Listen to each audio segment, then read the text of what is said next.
Caregivers out there, we are still open in accepting your application in Israel. Israel is in urgent need of qualified applicants for the position of 500 home-based caregivers. Home-based caregivers should provide diligent and skilled caregiving assistance to persons with disabilities, including elderly disabled persons in Israel. The regular work week of the caregiver will be 6 days a week, and the caregiver agrees to be available to care for the employer throughout the work week as a live-in caregiver, provided that the caregiver is given reasonable breaks from active work for relaxation, personal needs, and sleep. The gross monthly minimum wage is approximately $1,500 US. Deductions from salary will include caregivers' contribution to private medical insurance, caregivers' contribution for housing, property tax, water, and electricity. Caregiver will be responsible for all his expenses in Israel, including but not limited to food, toiletries, telephone, clothing, cable TV, internet, travel, and etc. The caregiver shall be entitled to a weekly day of rest of at least 25 consecutive hours on a day agreed upon by the parties.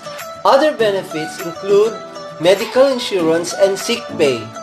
The employer shall provide the caregiver with suitable living accommodations in the home of the PWD for the entire duration of the employment and for at least 7 days after the termination of the employment. The caregiver will pay for his airline tickets, inclusive of travel insurance, from the Philippines to Israel, as well as upon his return from Israel to the Philippines. Qualified applicants should register online at poea.gov.ph or eservices.poea.gov.ph/home and personally submit the following documents at the Manpower Registry Division, ground floor, Blas F. Ople Building or formerly POA Building, Ortigas Avenue, corner EDSA, Mandaluyong City, fastened in a folder and properly labeled with RSF number, applicant's name, position applied for, country of destination, payers online number, and e-registration number. For registration, they are at least 23 years of age. They are at least 1.5 meters tall and weigh at least 45 kilograms.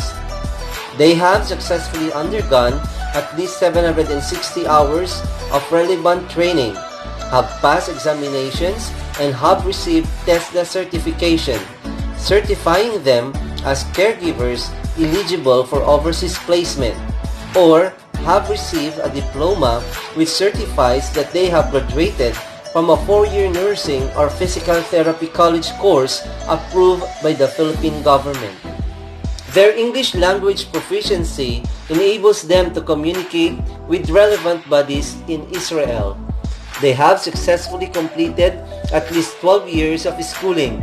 They have never previously worked in Israel. They do not have parents, a spouse, or children currently working or residing in Israel.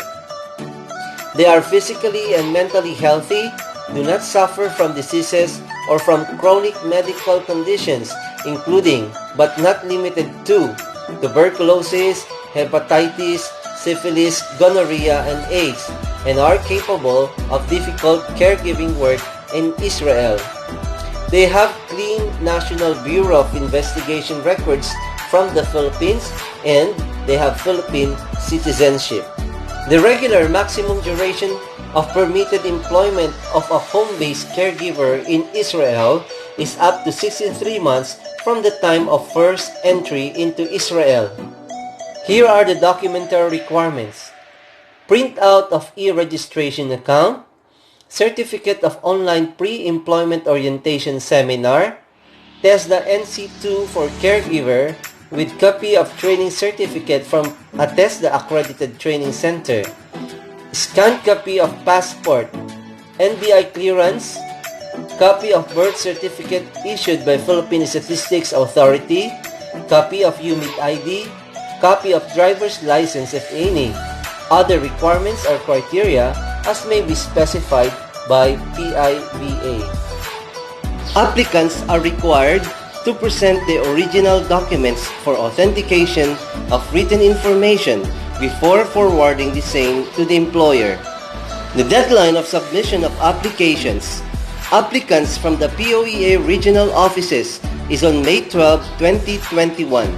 Applicants from the central office, POEA Ortigas, is on May 14, 2021. Important notification.